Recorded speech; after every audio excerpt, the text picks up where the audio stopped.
Ay, güey.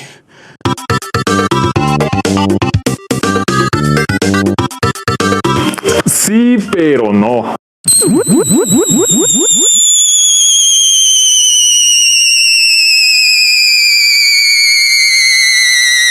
poco ya hasta intro tenemos, Goku?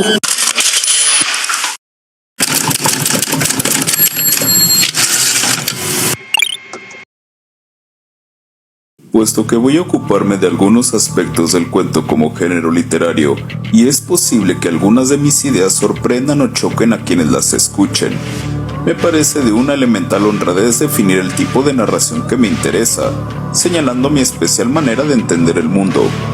Casi todos los cuentos que he escrito pertenecen al género llamado fantástico por falta de mejor nombre, y se oponen a ese falso realismo que consiste en creer que todas las cosas pueden describirse y explicarse, como lo daba por sentado el optimismo filosófico y científico del siglo XVIII, es decir, dentro de un mundo regido más o menos armoniosamente por un sistema de leyes, de principios, de relaciones de causa y efecto, de psicologías definidas, de geografía bien cartografiadas. En mi caso, la sospecha de otro orden más secreto y menos comunicable, y el fecundo descubrimiento de Alfred Jarry, para quien el verdadero estudio de la realidad no residía en las leyes, sino en las excepciones a esas leyes, han sido algunos de los principios orientadores de mi búsqueda personal de una literatura al margen de todo realismo demasiado ingenuo.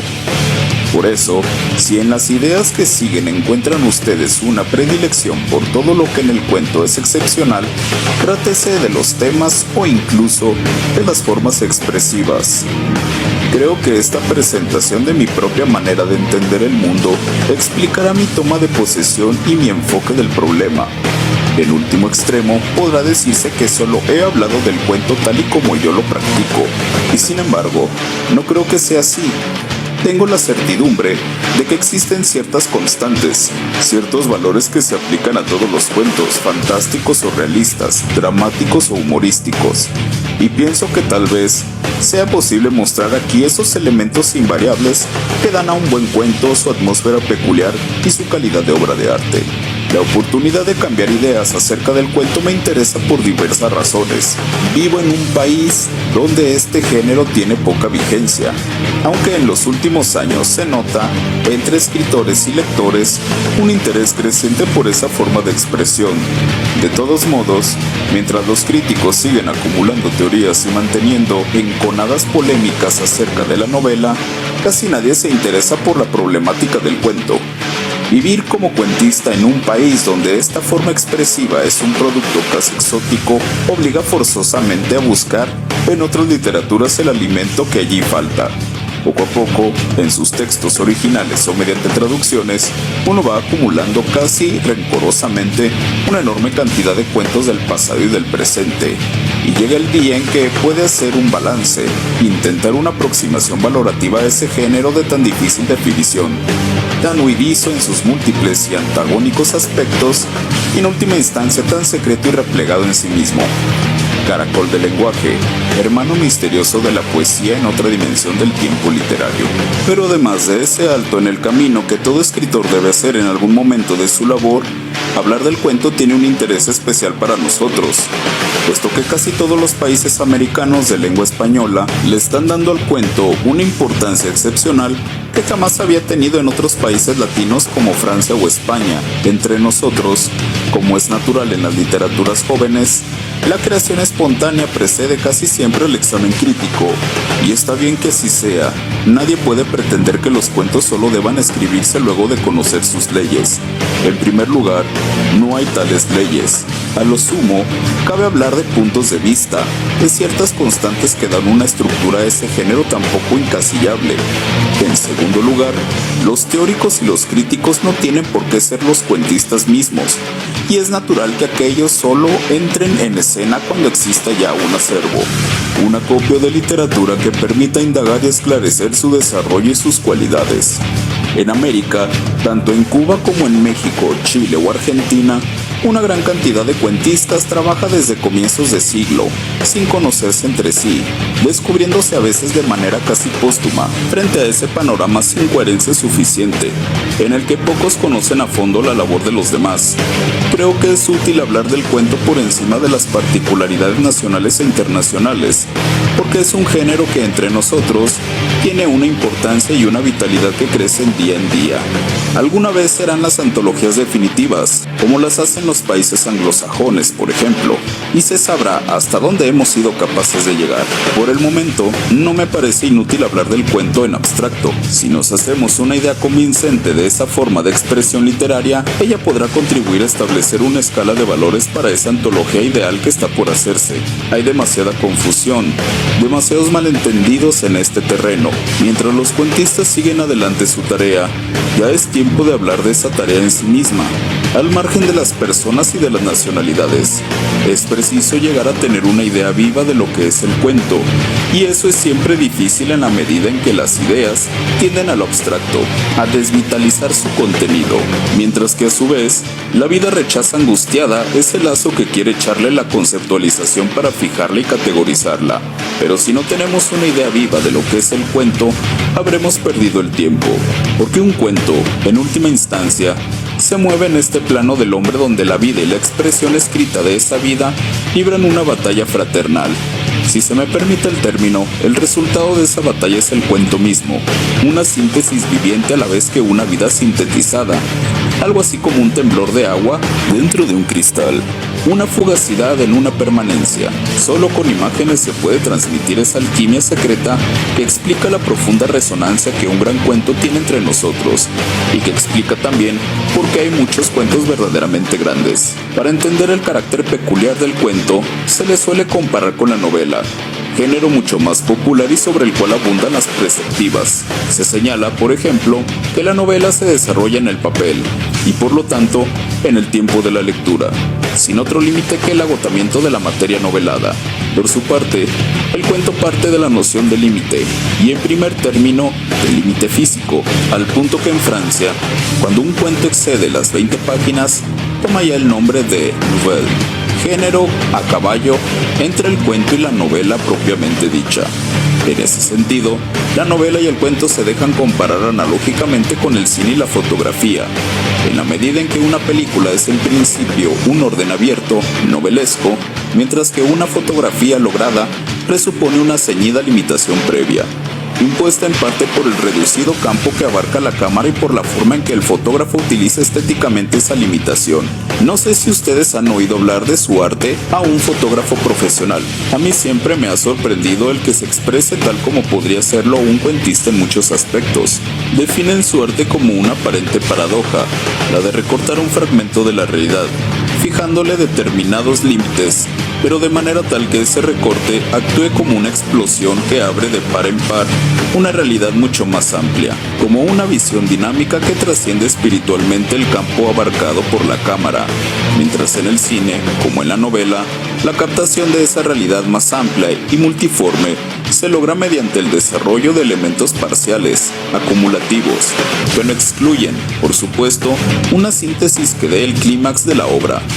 En una fotografía o en un cuento de gran calidad se procede inversamente, es decir, que el fotógrafo o el cuentista se ven precisados a escoger y limitar una imagen o un acaecimiento que sean significativos, que no solamente valgan por sí mismos, sino que sean capaces de actuar en el espectador o en el lector como una especie de apertura, de fenómeno que proyecta la inteligencia y la sensibilidad hacia algo que va mucho más allá de la anécdota visual o literaria contenidas en la foto o en el cuento. Cortázar decía que un amigo suyo, escritor también venido de Argentina, le decía que en ese combate que se entabla entre un texto apasionante y su lector, la novela gana siempre por puntos, mientras que el cuento debe ganar por nocaut.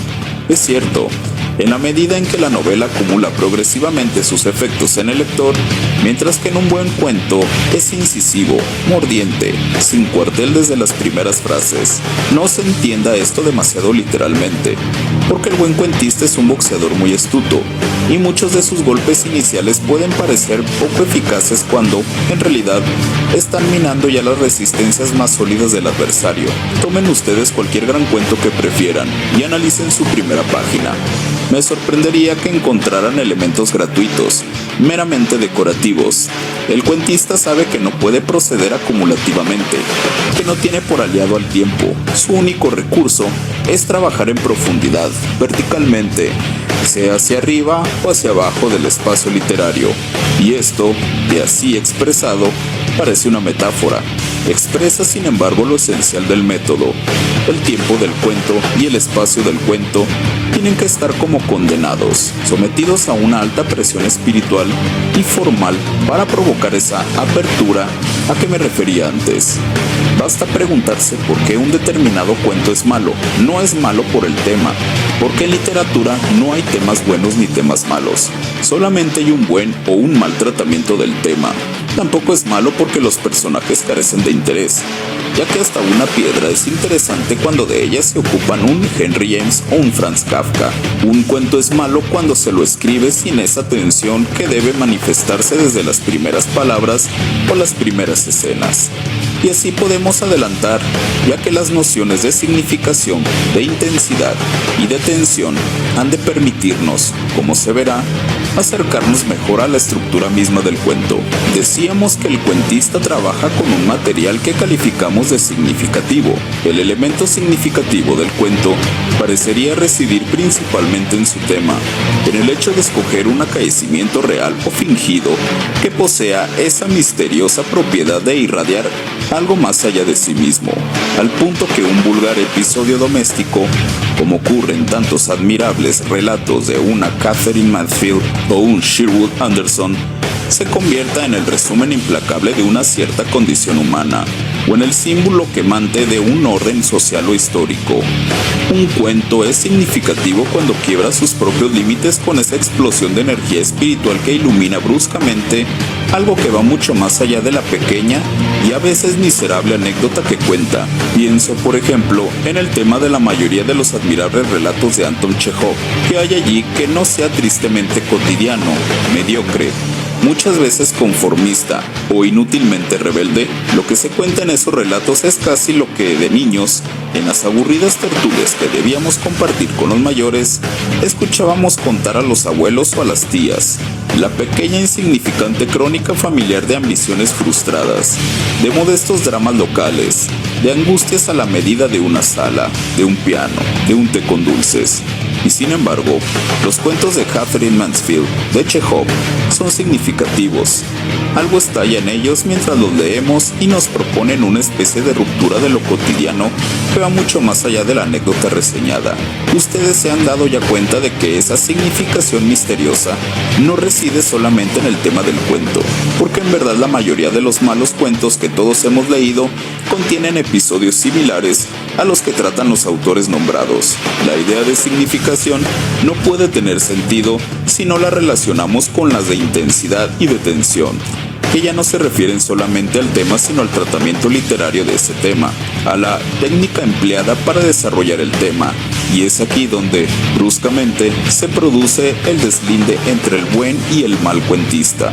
Por eso, habremos de detenernos con todo el cuidado posible en esta encrucijada, para tratar de entender un poco más esa extraña forma de vida que es un cuento logrado, y ver por qué está vivo mientras otros, que aparentemente se le parecen, no son más que tintas sobre papel, alimento para el olvido.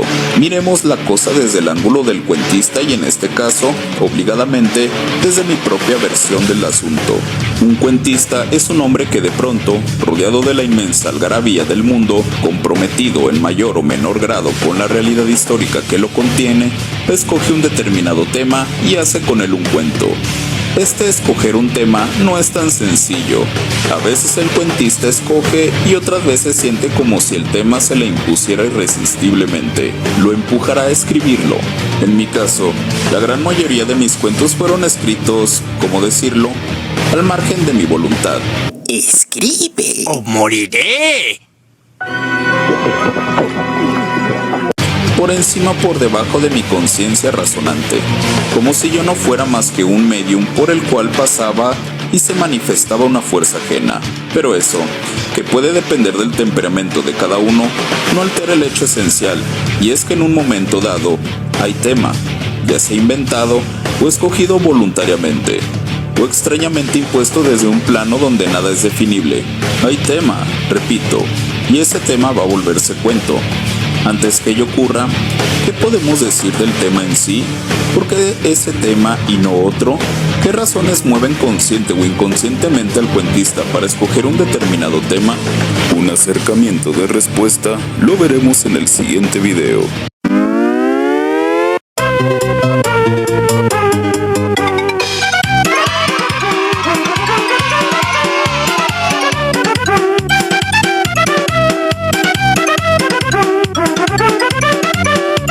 ¡Aplausos!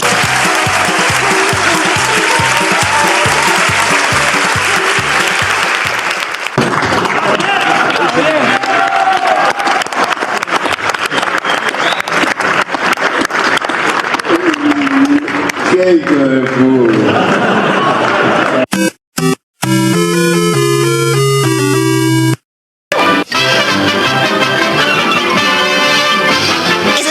Eso es todo, amigos.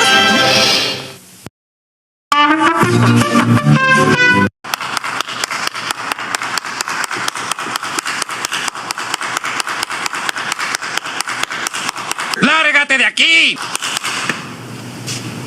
Ay, güey.